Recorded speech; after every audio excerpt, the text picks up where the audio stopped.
Hello, everybody. It's Tim here, and today I wanted to do something a little different. I created this channel as kind of a way of, in many ways, giving myself therapy. Speaking and talking about things that are relevant to my life. Also, I love to cook, so that's what takes up most of the, videos in this channel, but, that's not the only reason. I didn't just create the channel to cook, and so I, wanted to share something about my life that I have to deal with really every day, that I hope will be a help to, people who also have to deal with this, people, maybe, spouses of people who have to deal with this, family members, that sort of thing. Because it's a medical condition, and it's a little hard to understand because the people who have it look fine. So I have a medical condition, a syndrome, I should say, called POTS. That is short for postural orthostatic tachycardia syndrome. And POTS, well, the main way it presents itself is through tachycardia, which is it's a high heart rate. And specifically, it is postural. So you have to be upright. And then when you lie back down, the heart rate goes back down. I've got a little heart rate monitor here. So a normal heart rate is about 75 in someone my age. I'm just going to put it on and see what my heart rate is right at the moment. Here, let me show you. This will focus on it. I think it will. This is the heart rate right here. So it's about 103.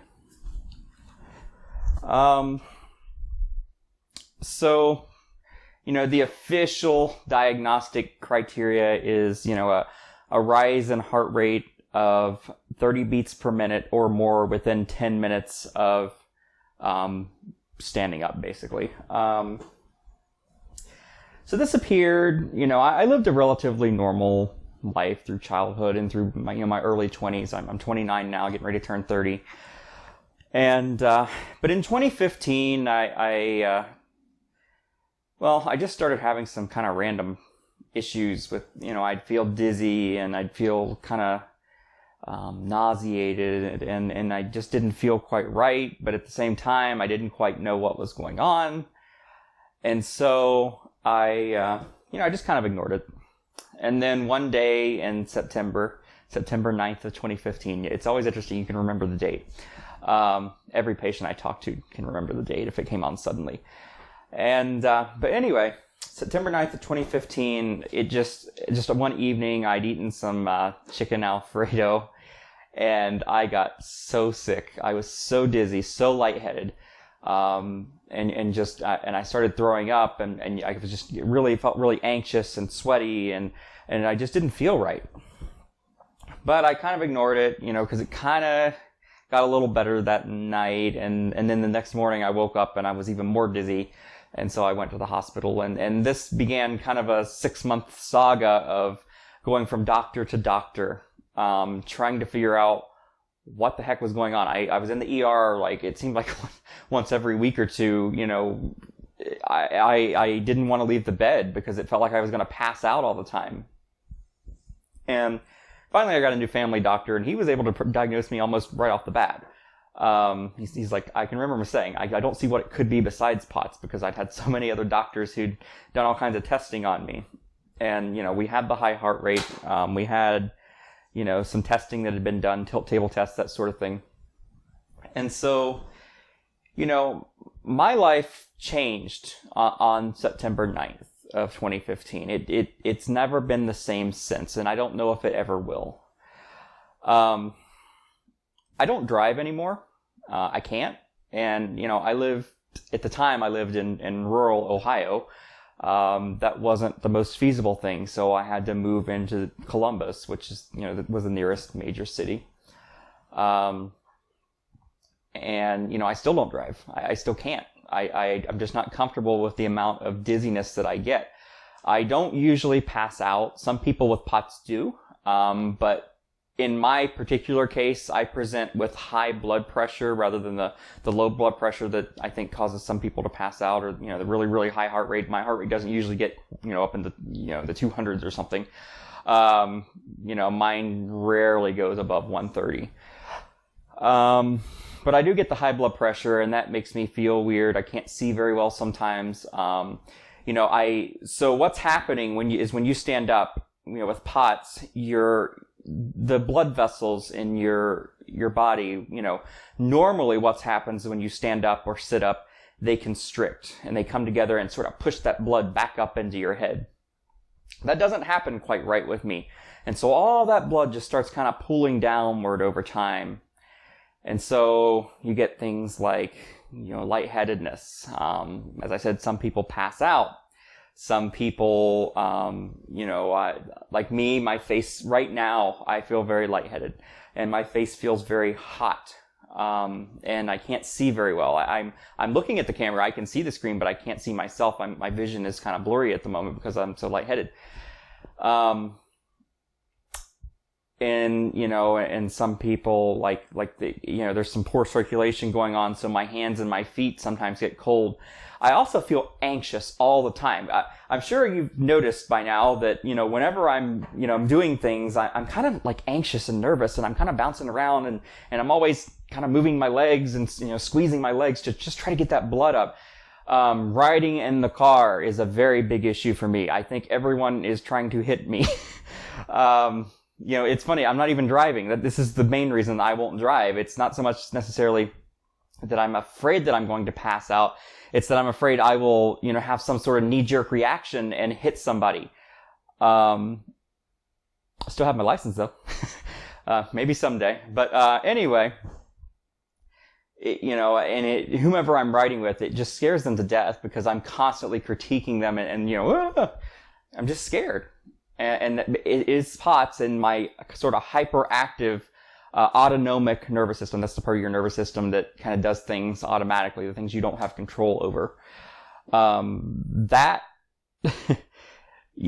just can't control it. And, there are drugs to help somewhat with that, but realistically, I don't think that that's going to do much for me.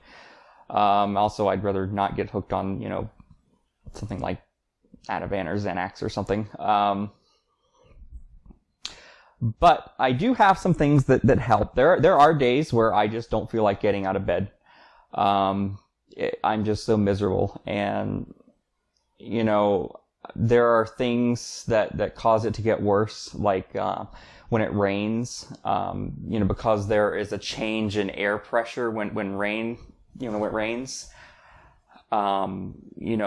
Air pressure plays a role in how much, work your nerves need to do it to cause your blood vessels to constrict. And so often when it rains, I feel much, much worse. Also, when I turn the oven on, I feel worse. It's kind of interesting. It's just something I'm just starting to notice. I never really noticed it before. This might have been the case ever since this appeared, but I don't know. I really had never really paid attention, but I just noticed a few days ago that now every time I turn the oven on, I feel worse. Being out in the heat, but also when it gets cold out, I feel much worse in the wintertime. That is not the case for all people who have POTS. A lot of people feel really good in winter. I don't know what it is. It's my specific case. I feel much, much worse come, January. I'm in Columbus, Ohio, and so it's, it gets not crazy cold here, but sometimes it does get down, to just below zero. And I just don't feel well in the winter. For the month of January and February, I spend most of it in bed, if I can. So, early afternoons tend to be a weird time for me. I don't know why. Evenings and nights, I often feel a lot better. I do have issues with insomnia. Very common POTS symptom. People, you feel fatigued. I feel fatigued all the time. It just doesn't go away. But when you're upright and you're not getting enough oxygen and blood to your brain, you're going to feel tired. And then you go and lie down and you wake up. So, I think that's at least that's what, I believe Dr. Blair Grubb, who's sort of one of the, world leading, POTS specialists out there. I saw a video where he said that, that just kind of happens with a lot of POTS patients because all the blood rushes back to their head. So, what do I do about it to help? Well, I mean, there really is no cure. POTS is a syndrome. It's a common pathway. And so it's a common pathway, I should say, for other diseases, other conditions to present themselves. I mean, there are lots of conditions that cause POTS. Sjogren's, mast cell activation syndrome, Hashimoto's, Lyme disease. I mean, there's a whole list of about, 100 or 200 different conditions that could possibly cause POTS. And so, a lot of people, myself included, just really don't know what that root cause is. And I've been tested for lots of different things, and nothing has really shown up as a possible clear cause. So in the meantime, it's symptom management. That's the only treatment for POTS is just symptom management. And until we figure out what that root cause is, and until, assuming whatever the cause is something that is actually treatable, it's going to be symptom management. So, the sort of first and foremost treatment that I think most doctors go to, is to give people salt and fluids. Now, what that does, salt causes your body to hold on to water, to hold on to fluids, I should say. And, that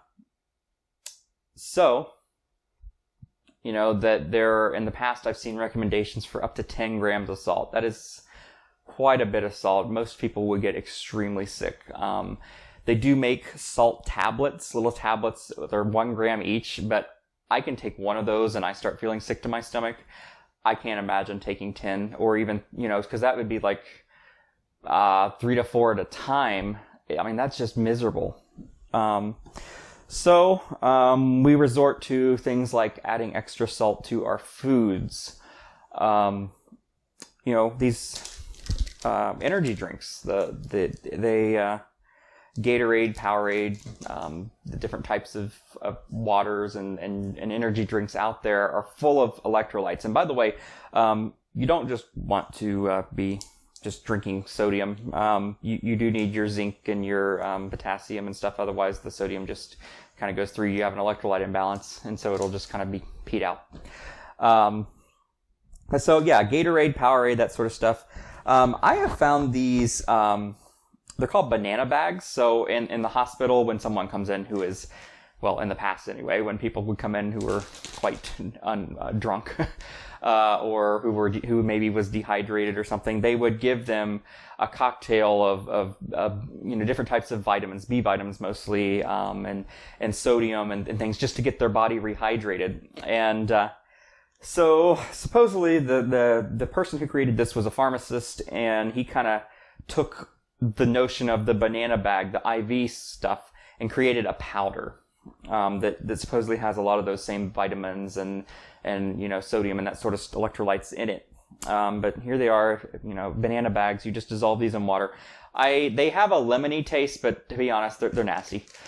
They taste awful, but they do help me a lot on a very bad day. Oftentimes when I drink them, I feel a little worse. I feel because the blood pressure is going up and things like that. But after a little while, it kind of evens out, and I feel much, much better. I don't wear them anymore, but a lot of people do wear compression socks or compression hose. So these are socks that are in the hospital are meant. They call them TED hose. Are meant to sort of just push.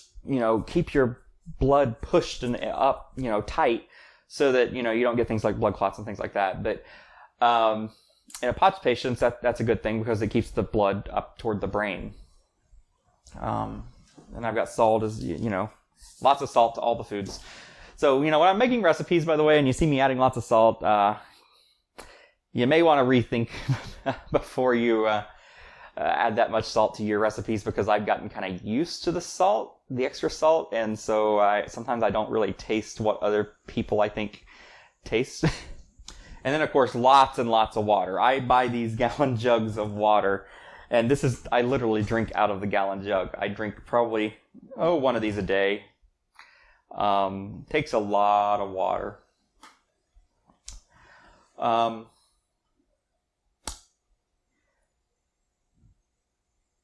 And look, my mind went blank. That's another kind of symptom that I experience is sometimes it's not that I completely forget things. Like, it's not like my mind's erased. It's just like I cannot find the right words. I know what I want to say, but I cannot find the right words. I don't know if that's an officially recognized symptom, but it is for me. Sometimes, you might see me sitting in a tall stool. I'm working on getting a tall stool for this counter. Because I just don't feel well enough to stand. Right now I've been standing for just a few minutes, and I feel dizzy. After I make this video, I'm going to go lie down for a few minutes just because I need to. Different people, some people pass out as soon as they stand up, in the really severe cases. I've never had it that bad. There's certainly been times when I used to stand up, especially after my body became kind of deconditioned after I'd laid in bed for a long time. I'd feel like I was going to pass out as soon as I sat up. But, through a lot of hard work, I've made that a little easier for myself. I can live a mostly normal life at this point. I do have to order things like groceries and necessities, because I really can't go to a grocery store. I used to try it, I should say, and I would just feel miserable. The fluorescent lighting, when you're already really light sensitive, is just not, it's not a good thing. But there is a lot of promising POTS research that's happening. A lot of research, of course, into the conditions that cause POTS symptoms. But we're still, I think, a long way off from any kind of true fix. But there are some absolutely brilliant minds out there who are working on this, and I have a lot of faith in them.